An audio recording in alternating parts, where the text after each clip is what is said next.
Live from New York, this is WIUR Radio.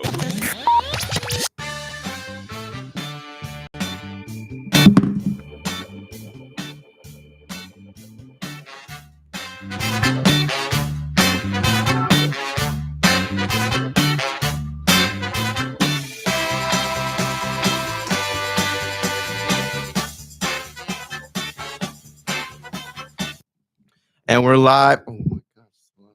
And we're live from Iona University here for our weekly episode. Glad to be back. Glad that we decided that Tuesday is my show day because we got some breaking news earlier in the day. So we'll definitely get into that and why it's been one of the weirder NBA seasons in a while, if not the weirdest. We get into a retrospect on that. And we'll also talk about the playoffs that are starting next week that really exciting, showing us there's definitely going to be some controversy and changes. Thank you guys for support on the show. I can't thank you guys enough for whoever watches this. I'm really grateful if you do, and if you do, thank you. Taking your time out of the day and watch the podcast.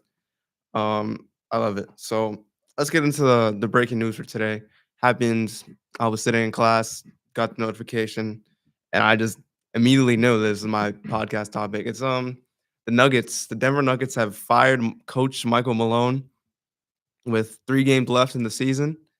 The Nuggets, and they also fired their GM Calvin Booth, who is, I can't say he didn't deserve it. He definitely made some questionable decisions. Extending Jamal Murray, however much that was, 200 million a year, be your second star. All the contract being cheap, the contract extensions to players who now limit your depth, but that is here like less than the fact that you fired Mike Malone, who's won you a championship. He's your winningest head coach in history, 10 years with the franchise, and he's gone like that. I feel like there's definitely something we don't know about, like something happened behind the scenes, because I really doubt that it was just they didn't feel he was the right person for the job, the right candidate to lead them to the playoffs. Knowing the fact that he did it the last 3, 4 years, 5 years, he's led you to the playoffs. He's been one seed in the playoffs. He led you to winning seasons, championship seasons, long playoff runs. Wins where we actually didn't even believe that they would win in 2020 when they came back down 3-1 in 2 separate series. That's just maybe it was 4 or 5 years ago, so we shouldn't count that. But now realizing that, hey, I mean, it's a new era. They want to start a new era. Clearly, they fired both. They wanted to restart. But my question is, you couldn't wait till the playoffs ended to restart if you're gonna do it. And this is not the first time it happened this season, so it's not even that surprising. Taylor Jenkins got fired. I mean, they felt like he wasn't the right person for the job, so they did that. But I said then, why wouldn't you just wait for the playoffs to end? Having a new assistant interim head coach who was already on the staff of Mike Malone and Taylor Jenkins to take over, what would the difference be? They've already had the summer, the whole season, the whole All-Star break, a whole second half of the season to get used to their system, play under them. They know what the coach expects. They know how to run the offense. And you're just gonna completely erase that 3 games before the playoffs start, 2 weeks before your first playoff game starts, which you were as a Nuggets, you were the 4 seed. You're still the 4 seed. You're 47-32, and you got to restart. You're gonna have the interim head coach as the assistant. Sorry, I don't know his name, but that is just I don't understand how that is how that process through your mind that you need to fire him. The owner the owner had a funny quote. He said he said to the guys after the firing to play hard, have fun, which is like is that funny the funny video of LeBron in the locker room when Russ was on the Lakers. He was like, let's get greedy. And then Russ was like, no, let's just have fun. Let's have fun out there. And it was just like how kind of the damage that that video did to Russ saying, and he got traded like a couple weeks after. And it's just like having fun is not what people want to see. It's not what the fans want to see. It's not what the players want. They want to win. They want to bring championships. And you had a coach who was able to do that for you. He's clearly coached in big games. He knows what to do. He knows what it takes. And he's gone. It's kind of crazy to think about. But it also comes back to the fact that this is one of the weirder seasons in the NBA. So you can't really put past anything. Someone can get fired tomorrow. Who knows? Like, you can't put it past anymore. This season has taught us that no report is fake and that all the news and the stuff like that just have, or all the accountability being held is not what we think it is. Because I feel, in my personal opinion, that Mike Malone was scapegoated by the owner. He saw the recent losing streak. He saw the team not falling behind him as the fact that, and they blamed him for what happened. When the initial report came out, I didn't see that the GM was fired. They didn't report that. So I'm thinking that Mike Malone was fired for the GM's fault of not building a good team around Jokic. And I don't really understand why Mike Malone's getting fired for that. He's doing what he's dealt with. He's playing his hand with what he's dealt with his, which is a inferior roster. It's really just a couple competent players, and the rest are unplayable players that are only there and look as good as they do because they're surrounded by arguably the best offensive player of our generation. And it's crazy how Jokic hides most of the fact that they still have 47 wins as a team who is not that good. They realistically, this team is not good. When Jokic doesn't play, Jokic is off the court, the team just like drops like immensely. They aren't as good when he is playing. And it's the fact that you have built this roster that is nothing like the 23 roster. The 23 roster was built with depth, and they had guys who could come in off the bench and make up for the Jokic-less minutes. They had the team, the defense around Jokic, who is not that great of a defender, to help him and help the defense be competent. But now the fact that 2023, you let Bruce Brown walk, you let Jeff Green walk, and then you go into the next season, you have less depth. You have you're still the 1 seed or the 2 seed. You still have the defense around it with KCP, Aaron Gordon, and then you have the competency of the elevation of Jokic in his play, and that helps you elevate you to 1 seed. But that ultimately it shows in the playoffs when you guys are playing longer minutes, and it's tougher for you guys to come off the court because you need to play all these minutes, and then the Timberwolves go ahead and wear you down, and you lose in 7, knowing you were up 20 in Game 7, and you blew the lead, which ultimately seemed like you guys were just tired and ran out of steam. Which makes sense. You guys had to play such heavy load of minutes in the playoffs because of your lack of depth. And this year, it got even worse. You traded KCP, your arguable best point of attack defender. You traded him. Not traded. You let him walk, and you signed Russell Westbrook, who is a playoff liability.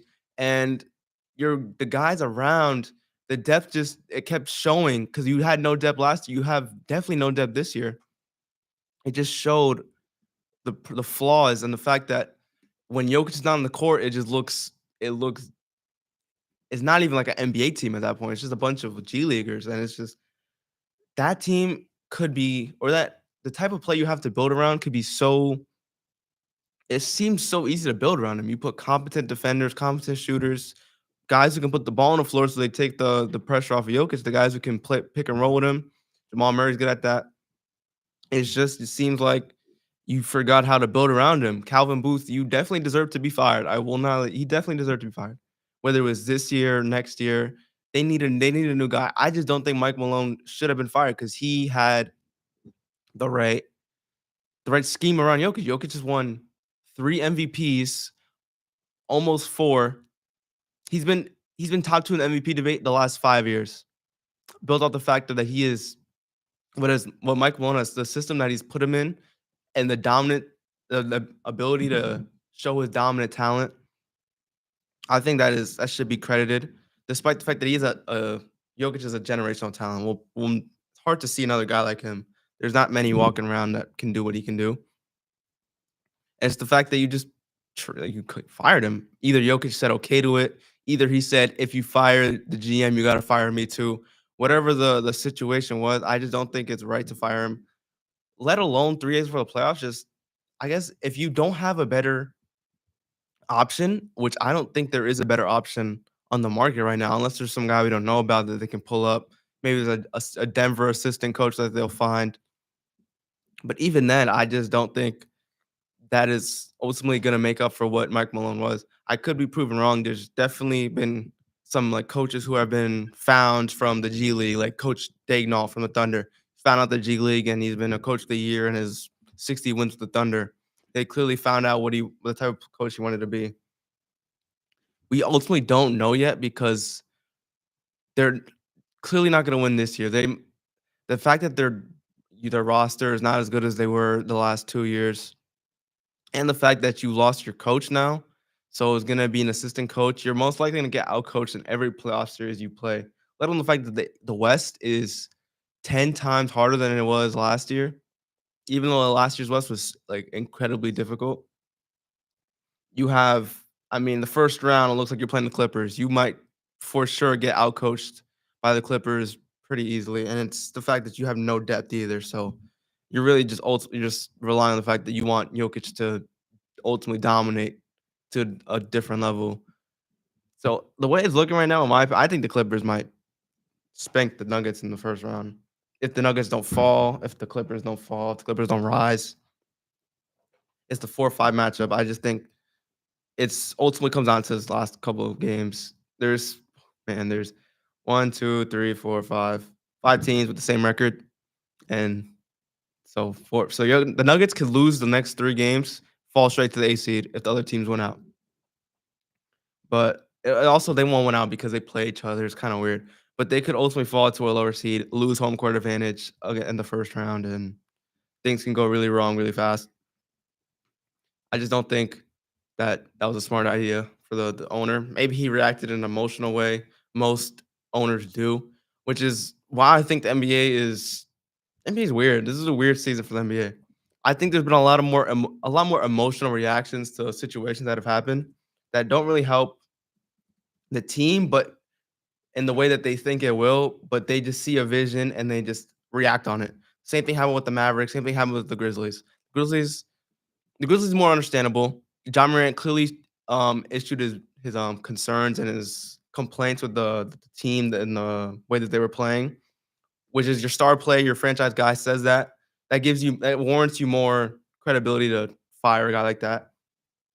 I don't say it's the right idea because there's also a couple. It was what 2 weeks. We thought 2 weeks ago that 2 weeks left before the playoffs was crazy. Let's try a week before. That I mean that's I didn't expect. I don't think anyone expected it. But yeah, I think we need to. I think the owners need to stop scapegoating these coaches because it's been a recent trend for the last 5 years. The carousel of coaches coming in and out. Players just some or the GM see 1 inch or 1 ounce of error and they need to fire the coach instead of doing that. There are coaches who don't deserve a job and need to be fired and aren't doing or just lose the locker room and stuff like that. Until we hear reports that Mike Malone lost the locker room, whether it was comments about people or players not watching film, which isn't losing the locker room, that's just holding your players accountable for their own actions. If a player's not watching film, if a player's not improving on their own film and seeing what they're doing wrong to get better for the next game, that's not losing the locker room. I think that's just you wanting your players to understand that if you don't watch film, you're not gonna go anywhere in the playoffs. If you really want to win a championship, you got to be ultimately dedicated to winning the championship. And I've been seeing a lot of things on Twitter saying that it was Russell Westbrook's fault, but that's just funny because Russell Westbrook he's a funny player, you know. There's definitely some moments with him that just really question how he's an all-time great, but he's an all-time great, so we can't really knock the credibility there. But I think that we need to these owners need to hold more accountability to the GM and their ultimate decisions with money and or building instead of these coaches who have to deal with what they're playing. I think that last year there's been the Pistons. The Pistons roster around Cade was ultimately garbage. Yes, Monty Williams didn't make the best decisions, which is also why it's not the best example. But it was so bad, and it was just they lost a lot of games with the fact that they just had no spacing. And then this year, what do? They provide spacing around Cade. They had Tim Hardaway Jr., Malik Beasley, who had 300 threes this year, which has only been done by so many five players. Tobias Harris. The other players improved defensively. They build a great defensive roster on them, who's been like one of the top 10 defenses in the league, which is why they're in the playoffs, which is congratulations to the Pistons. They made the playoffs after coming off one of the worst losing seasons ever last year. And it's just the coach gets the credit for that. But had they not gotten the pieces around him or build the pieces around the Cade and the Asar Thompson, would that team still be that bad? Probably.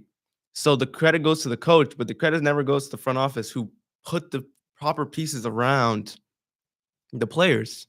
And that's really ultimately what it all comes down to. You can be the best coach in the world. You get players who don't want to be there, don't want to win, who don't have the capability of winning or the right aspects of being a good NBA player.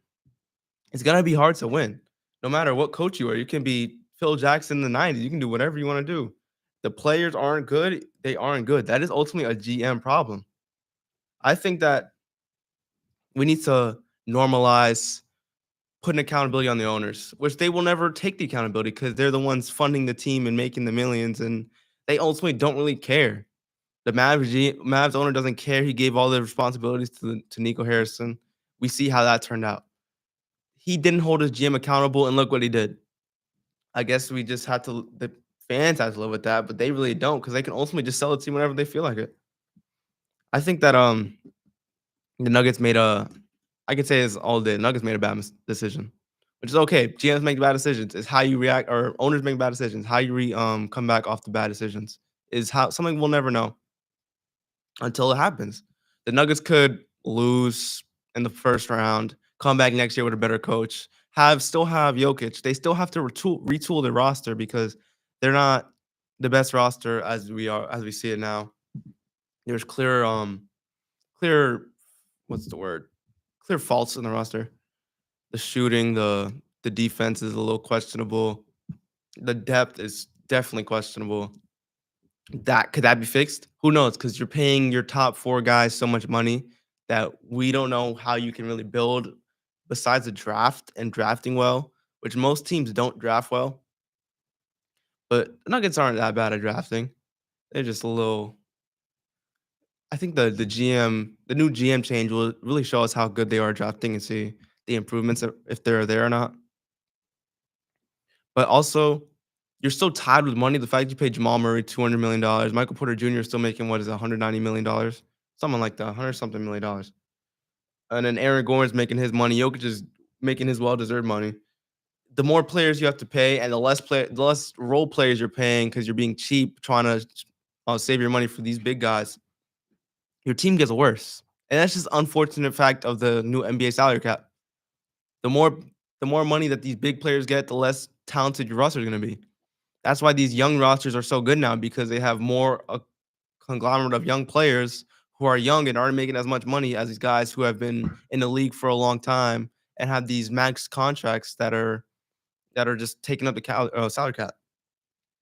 But we can't really we won't know until it happens. We don't know if a team will be bad. We don't know if the Mavericks trade or the Lakers trade, Lakers trade how it will turn out because we don't know. We can only guess, and we can only make guesses based on our emotions. As a fan of those teams, if you're a Nuggets fan, I know you're feeling emotional right now. Like, oh, like we just lost our coach. What happens now? You can either lose in the first round or you can go on a playoff run. And if you go on a finals run and win the finals, you won't even care. You don't even know who Mike Malone is. It won't even matter to you. It all matters to how things turn out. Now the Mavs Lakers trade already looks like it's not turning out too well, along the fact that the Lakers are the 3rd seed in the West, in the tough West. They look to make an ultimate playoff run, let alone the fact they got another couple of years to do that. And they got Austin Reeves and Luka as a dynamic duo. And the Mavericks aren't looking too good. But hey, I made my decision my initial reaction to when the trade happened. I still stand on that reaction. It all depends on what happens in the future. But yeah, this is to go back on the topic of the title of the video. This is definitely one of the weirdest seasons in the NBA. The amount of injuries, the amount of unfathomable like trades and signings and cuts and firings, those have been definitely entertaining from an outside perspective. Like if you're not a fan of the Lakers or the Mavericks, like you definitely that was definitely an entertaining night for you. If you aren't a fan of the Nuggets, you can see and like kind of laugh at what's happening. The MVP race is really it's one of the crazier MVP races in our time because like you really can't hate on whoever wins MVP. It just comes down to the consistency and the fact that last year was all predicated on wins, and now this year you don't want to predicate it on wins because of what Jokic is doing. But like it should be Shea, but that's not he neither like said or not. It doesn't matter. It's just the fact that the race is so close. I think the fact that we have one of the crazier MVP races, one of the best Western conferences in the history of the league. The fact that we have it's the last week of the season and we don't know who will be the four through 8 seed. We have no clue. Or even the 3 seed, because the Lakers could lose all 4 games and then it's just their season can plummet. It all comes down to how these last couple games go, which is what we've been looking for as fans. And this is why the playing or the in or yeah, playing game has been so hated, but yet one of the better additions. The first couple years where it was the Lakers Warriors and the Grizzlies Warriors, where they just edged each other out, even though the records weren't close. Those were great games, and those games have created great moments, and we see that it builds tension towards the end of the year, which is a great move by Adam Silver. Shout out to you. I mean, this year it's a lot. It's different because there's potential for the 8th seed Grizzlies to not make the playoffs at all, even though they have 46 wins and 30 losses, which is the same as the 4 seed Nuggets, who have 47 and 32. All right. I just think that, and the 9 seed Kings are 39 and 40. They clearly don't deserve to be in there, but anything can happen. They could win the play-in game, or the Mavericks could win the play-in game. They can get hot at the right moment, which they're not getting hot now, so it doesn't matter. But they can just get hot, go on a run. The 46 and 30, if they say they win, they go 49 or 48 and 30, 48 and 34. Yeah, 48 and 34. And they missed the playoffs because they couldn't close out game because they couldn't beat the Timberwolves and they lose in the playing game. Yes, it's on them, but should that game have even been there? That comes down to only the fact that you should just win the games. People have that complaint that the playing game shouldn't happen when the games are so separated. Like in the East. I mean, the East is just every team sucks. But the last couple of years, the East have been very much lopsided in terms of wins and losses. Because like the 9 and 10 seed are like not even over 500. And then I mean this year both conferences, both teams aren't over 500, the 9 and 10 seed. But they have an opportunity to make the playoffs. And it all comes down to how you play in the playing game, which makes for good basketball, which ultimately that's all we want to see. We want to see good basketball. That's what everyone wants to see. And then the fact that I mean, I'm excited. My team's in it, but they're not really in it. You know, like they're the 10 seed. They could very well beat the Kings. Kings aren't that good. They can just drop. They can do whatever they want to do. We'll see what happens. We dropped the season series to the Kings pretty badly. That was a game Kyrie tore ACL. And then yeah, I just think we're in for a great end of season finale. I can't wait to see the playoffs, how they turn out. We can go through the matchups here. So as it stands, OKC versus Memphis. I don't really like that matchup for Memphis. They might get swept. I don't think they've recovered well enough to just make them or make me believe that they're gonna win a playoff series. They haven't recovered well enough. John Moran's had the ball more, but that's not gonna do anything. The fact when you have arguably one of the best defenses of our era, playing against them. I mean, you're gonna get hounded. John Moran's gonna get hounded. Desmond Bain. You're gonna play how the playoff rotation works, knowing that you go 10 deep. You have to shorten that a little bit. You're gonna have to be more physical in the paint. You Zach Edey, Jaren Jackson. Brandon Clark's out for the year. I mean, that's a tough loss. I think he's just been hurt every other year. It's kind of been a weird player, but he's solid. can't stay healthy. I think I'd have OKC in 4 on that, but I think we all would. I think OKC versus Sacramento or Dallas, that would definitely be versus Minnesota, though, that would be a series that I'd wanna see. And honestly, that'd be a much closer series than everyone would think.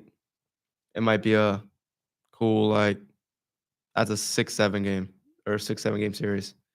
And I mean, the Minnesota's played the Thunder really well this year. I just like to see how that would work. Like, the size has still been a problem for OKC despite adding Isaiah Hartenstein.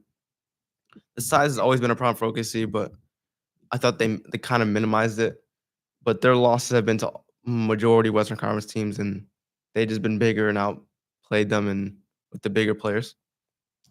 Houston Rockets versus the Timberwolves. That is also a great series. That is upset potential. I think that it's crazy. Like the Timberwolves are a good team. They've really turned it on from the start of the season and their slow start. They've really figured out how to play with each other.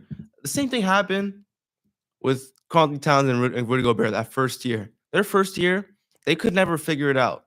They didn't know how to play with each other with space. The spacing was awkward. The next year they came out and they looked dominant the start of the year and they just really showed out. They were the 1 seed for majority of the year. And they came out, they dominated defensively. They were the best defense in the league. The way they played, the way they set their space the floor, knowing they had Carly Towns do it, one of the best big man shooters in the league, is the fact that it worked out after a while of them not being able to figure it out. It took a whole year for them to figure it out. But the next year after, we saw what the vision was and we saw how it worked. Anthony Edwards took that leap. They had a great defense around him. This year, it looked ultimately like the same thing. The Julius Randle fit looked clunky. It didn't work. Julius Randle was ultimately like a ball stopper, or it just didn't work. The fact that he had to touch the ball, and it's just more of like, we don't need you to touch the ball. Nas Reed ultimately looked like a better fit than Julius Randle. And then, like towards this new second half of the year, they ultimately figured it out. The spacing looks better. The defense is still there. The bigs are still a problem. The fact that most teams don't have the big, defensive capabilities, or what's the word, defensive units to guard the big three. Not the big three, not a big three, the big three. Like Rudy Gobert, Nas Reed, and Julius Randle. I just think it could be a dangerous team for any team who doesn't have the unit or the yeah, they're gonna be a good team in the playoffs. They did it last year. They slowed teams down defensively.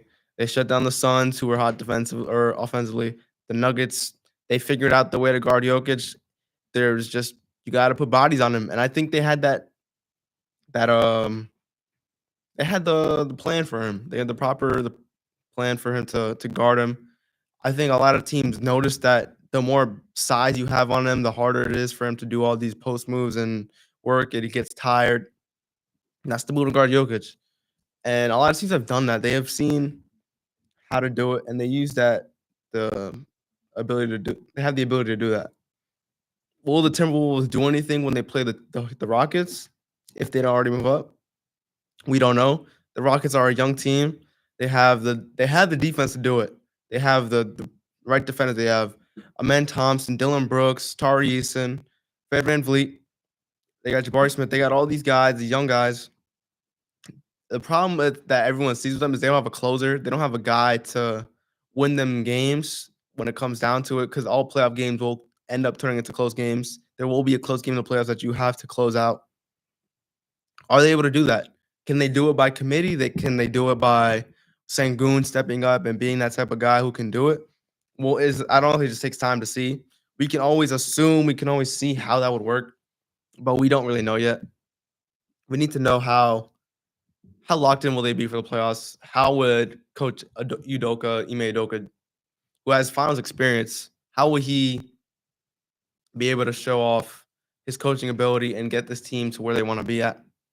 That is ultimately the question for them, because they can go far if they figure out their issues of closing games, and their defense is there no matter what. The offense is going to be a little questionable, but that comes with time. We got to see how that works. Shout out to them for having such a great season.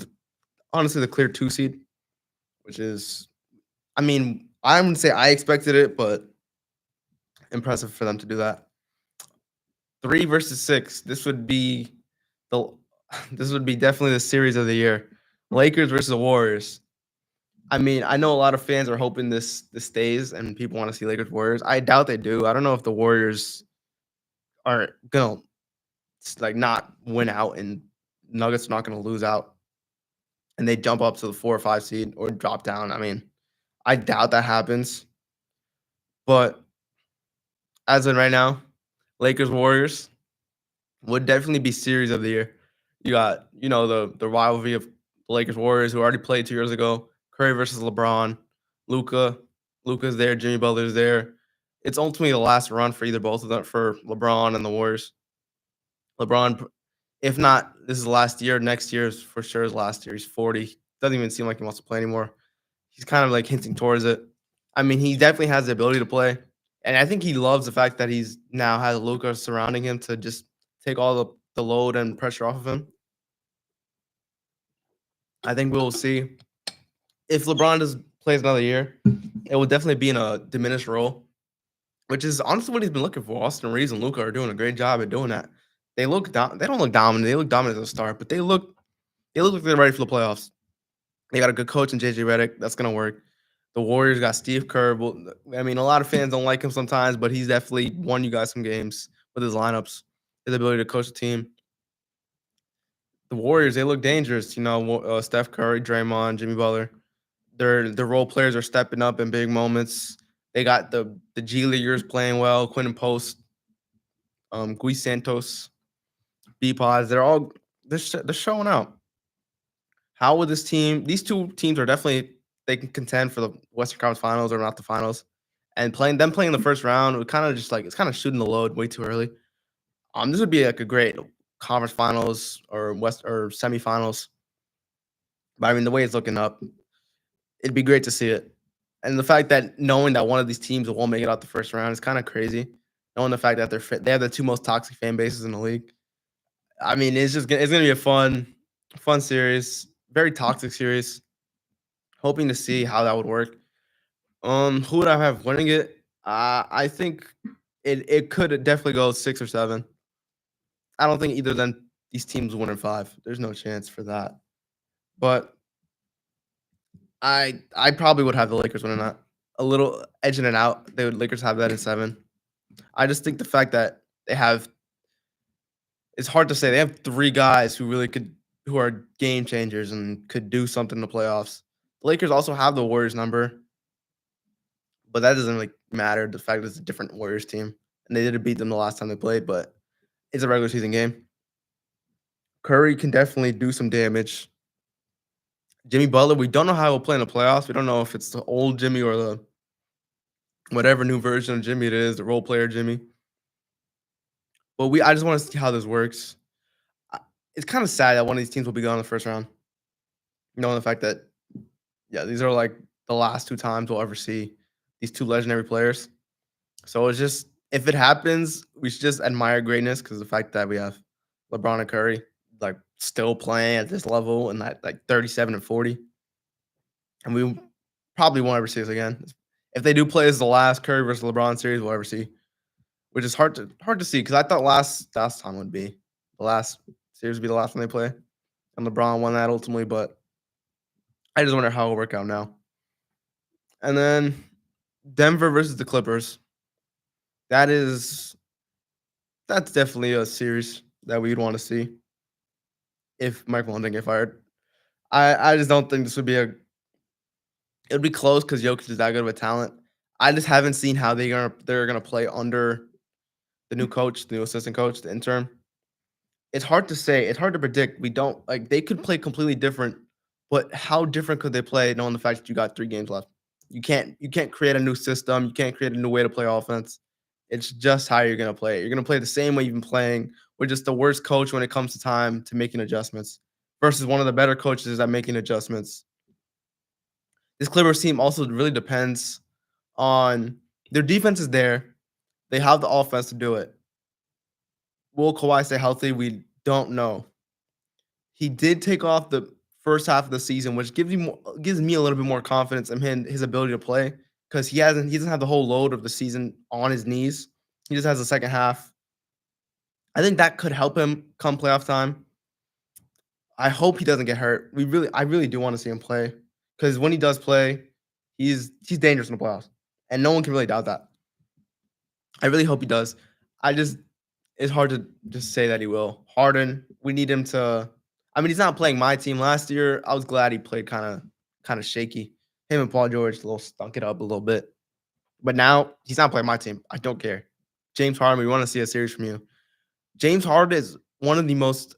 It is actually underratedly. It's really underrated how good he's playing at his age, which will be my next topic. I think that I think the Clippers would win this in 6. Knowing the fact that you got Jokic, who's unguardable, and then whatever Jamal Murray comes to be, or whatever these guys decide to become, the role players, Gordon, Porter Jr., however they decide to play on any given night, will determine how they win. They could honestly go on a run with these guys light up. If they played how they played against the Lakers every year, they would sweep to the finals. It ultimately comes down to how they are, because when they played against the Timberwolves, they did not show out the way they did against the Lakers. And that's ultimately why they lost. But we'll just have to see how that works. Which also goes on to my next point, that we in this era of the NBA, we are in a dominant statistical era. We have so many players doing so many great things statistically. There are records being broken every other day. We're almost like numb to it. We're numb to the feeling of these guys dominating at a level that we've never seen before. LeBron is 40. Curry's 37. KD's 37. Harden's what? 34, 35. These guys are playing at a next level for their age. We have never seen this amount of longevity being played at the same time. Steph Curry being 37, and no one's even batting an eye the fact that, like, no one cares that he's 37. He still gets held to the same standard that he was when he was 32, 31, 30. Why? Because his game is not slowed down at all. He's still the same Steph Curry. He can still shoot the ball like crazy. He can still score at will.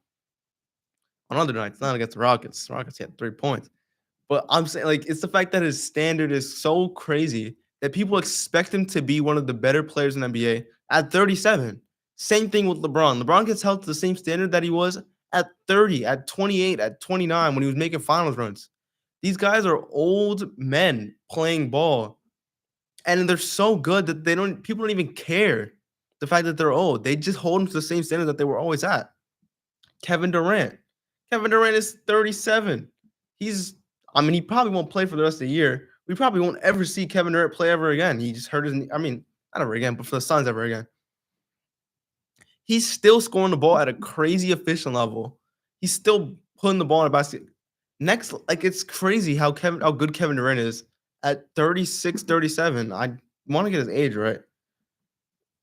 But it's insane to me. And James Harden gets the short end of the stick because he is balling at another level, right? At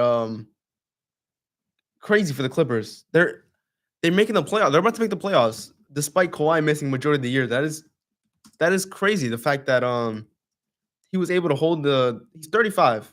It's crazy how you just hold the fort down. Him and Norman Powell. The defense was able to carry them to the point where they are now, where they are making the playoffs, and they're on a trajectory to make a run. They're 46 and 32. Last year we felt like they were crazy. I mean, they did fizzle out towards the end of the year, and they didn't play too well in the playoffs. But like now they have genuine expectations, knowing the fact they have the coaching to do it, the players to do it. It's just they have the scheme to do it. I think that what James Harden is doing, people are numb to it. And that didn't even go over the fact that players are old. They're all being held to the same standards that they were at when they were 28. It's the fact that these young players are being held to the same standard that these all-time greats are being held at. The standard is so high because these players are so good. We have so many statistically great nights that people drop 30 on a crazy efficiency and no one cares because people do it every other night. We're numb to the fact that our game has gone so good that people are just doing some next otherworldly stuff every other night. We can see a Jokic 2020 game that has only happened 2 times in history, and no one genuinely gets talked about for one night, and no one else cares. I have not heard about it since because no one else he did. He had a 60, 10, and 10 game, which have only been done in 2 other games in NBA history. The fact that he's doing these crazy statistical things and no one cares is absurd to me. I actually think it might never get better than what it is right now. It might only get worse. We're never gonna see another era of basketball where players aren't this statistically dominant and players are not putting the statistical level or numbers up. We're only gonna see other Jokic's. We're only gonna see so many other Jokic's and so many other Giannis's. Giannis is MVP caliber player. He's averaging crazy amount. He's gonna make All NBA first team again for what, the 7th straight year.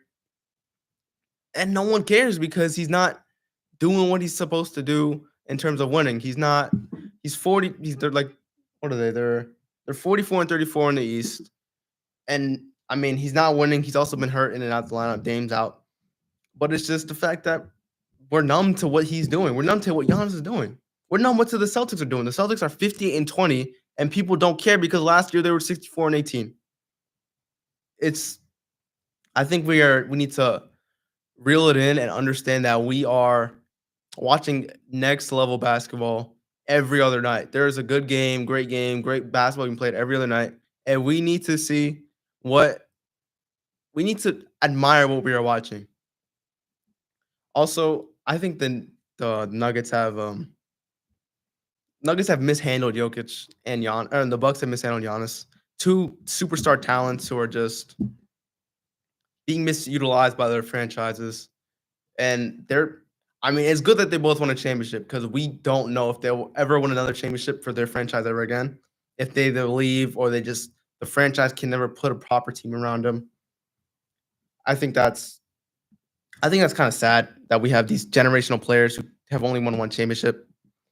But that's neither near or there. Maybe we'll have more winners and more parity in the league. Which ultimately what we always want. We don't want dynasties because dynasties kind of ruin the game and builds the boringness of the game because no one wants to see the same teams win every year. That's where people kind of tune out. But thank you guys for watching. I think next Tuesday I'll be here. I appreciate you guys if you're still here. Leave a like on the video if you are still watching. And I will see you guys next week for another episode of the One and Done Radio Show.